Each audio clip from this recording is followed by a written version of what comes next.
Andre, Harrison Family Vlogs, talk to me, my guy. Good to see you in a face-to-face. Thank you for bringing me up, man. Been wanting to have a conversation with you for a while. Wanted to ask you, I'm all about like fatherhood and faith. And I know your testimony. You have a very powerful testimony. You are an amazing husband, from what we see, and an amazing father. Thank you. Where without having that influence in your life as a youth, mm-hmm. where did you glean from as far as how to become a good husband, how to become a good father? Who was it in your life that you looked at, that you sort of saw as maybe a mentor or a silent mentor that you learned from, so that you can be who you are today as a husband and a father? That's a great question. So some of you guys may or may not know, me and my family came out here as refugees, and 6 months into being out here, my dad and my mom split.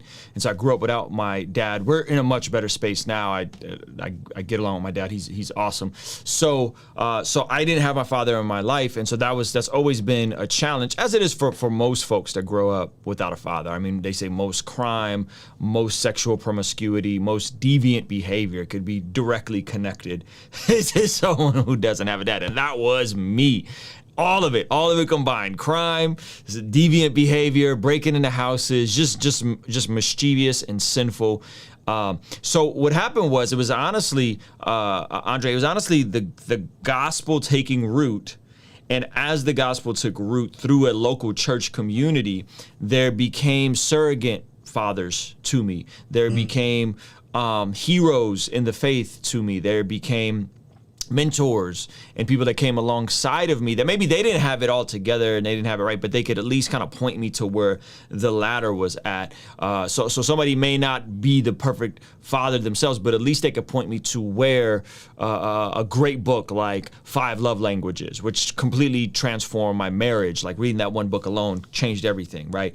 And so there was people around in my local church, and that's the beautiful part about the local church, I think, is there is this interesting opportunity to come around people that normally you wouldn't intersect with in life. If you're coming from a place where you're fatherless, you don't have a bunch of great male father figures, and then you're not going to get access to people from a different socioeconomic background, a different upbringing, a different ethnicity, all these. And so I just started having these men in my life that were maybe a season ahead of me, that were maybe just doing better. Maybe they had good fathers and their fathers kind of became surrogates to me. And so I would credit, honestly, most of that to the local church, which is why I'm so big on a local church. There's no perfect church, right? But if you can get around some believers that truly love Jesus and truly want the best for you, and just glean from them, the odds of that, of being in a small group, you're going to be around other fathers, right? You're going to be around other people that could be dads. And so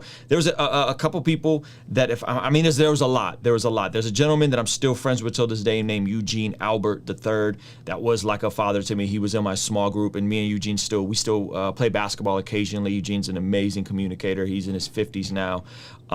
There was guys like Mike Shecker. He is married to our women's pastor, and they kind of mentored us, or they were our mentor couple early on. There was guys like Red and the Future Shot guys who were fathers, and they had a father, and so they were like my big brothers. They were probably, I think they're about 15 years older than me. So there was a bunch of guys that were like 15 years older, a season older, that were able to be fathers to me, which then kind of prepared me and just gave me healthy expectations of what marriage was.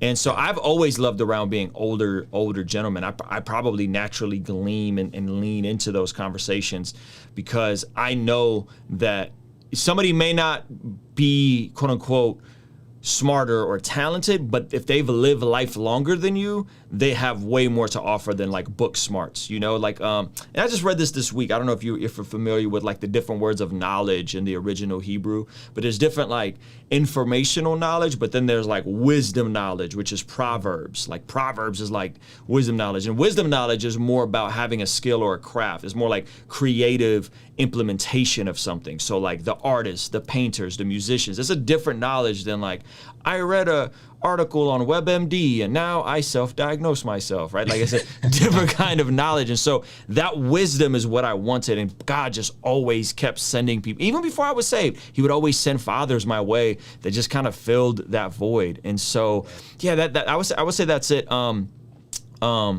Where did you grow up with your father, and where, and what was that? How was that like for you? No, I didn't grow up with my father. In fact, I didn't meet my father till I was 30. The last memory I have of him was a memory I thought that was a dream. I would have a reoccurring dream. Whoa. And this is not, it's a shameless plug, but I'm really not trying to plug anything. I wrote a book sort of like to my sons. Mm-hmm. And in that, I shared my experience.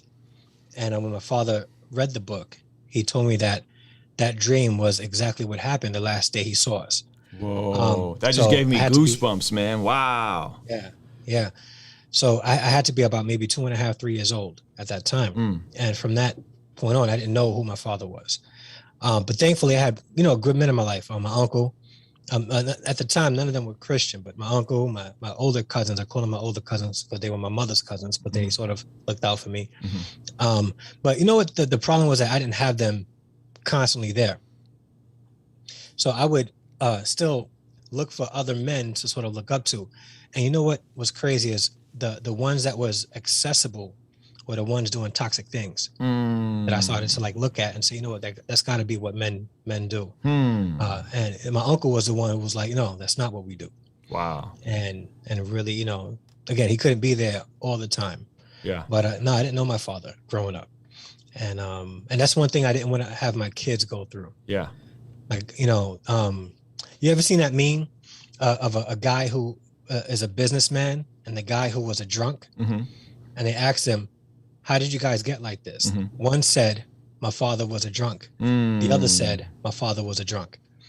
So one guy was like, I'm not doing what my father did, so I wanted to become better. Yeah. The other guy was like, I'm doing exactly what my father did. I learned to do this because of my father.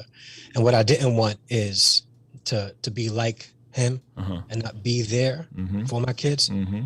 So I wanted to make sure that I was there. So why was I there for my kids? Because I didn't have a father growing up, and I didn't want them to have that same kind of feeling, because it was confusing growing up without a father. And whenever you're a young man trying to grow up and identify who you are as a man without a man to show you how, you make a lot of dumb mistakes. And similar to you, I got saved in 97. I was 17. And it wasn't until then I realized what it looked like to actually be a man. Because in the local church, and the church I started going to, you had solid husbands, solid fathers, men that would go on outings and invite me to go with their sons. And sometimes I wasn't even the son's age. Like some of these kids were like 5 and they would invite me on. So I didn't grow up with my father, but much like you, it was a local church that really helped me identify what it looked like to be a man. Yeah. It's interesting. You mentioned proximity, and you said the men, your uncle, who was a healthier role model, wasn't always accessible, but the men who were toxic were more accessible. And it's interesting how much proximity can play a role of being around, just physically being present, right, is huge. And that's something that, I've intentionally kind of really focused on building my life in a way where I'm always within arm's reach of my son. I'm always arm's reach to my daughter, and I'm always around in proximity. Even when I'm working, I'm still in proximity. And my son he'll interrupt and be like, hey, what are you doing? And I'm like, hey, what's up, guys? And that's by design. And I've had that privilege to do that. And I think that's that to me is intentional, because I understand just physical proximity is so important. And so I love that, man. I think that's super dope. And you have a YouTube channel called Harrison Family Vlog. Can you tell people about that real quick so they could check you out? Oh, yeah. Thank you. Harrison Family Vlogs. It's about promoting fatherhood, family, faith, and manhood. Come on. Talk about different topics. We go live every Sunday at 3 and every Tuesday at 8 p.m. And we just want to promote positivity and a healthier outlook on manhood, especially with so many different types of communication going out there about what it means to be a man. I just want to promote a more solid and balanced view of what it means to be a man, father, Christian, a real Christian, struggles and all. Yep. Just promote positivity on the channel. I love it, man. I love your channel. Guys, check out Harrison Family Vlog.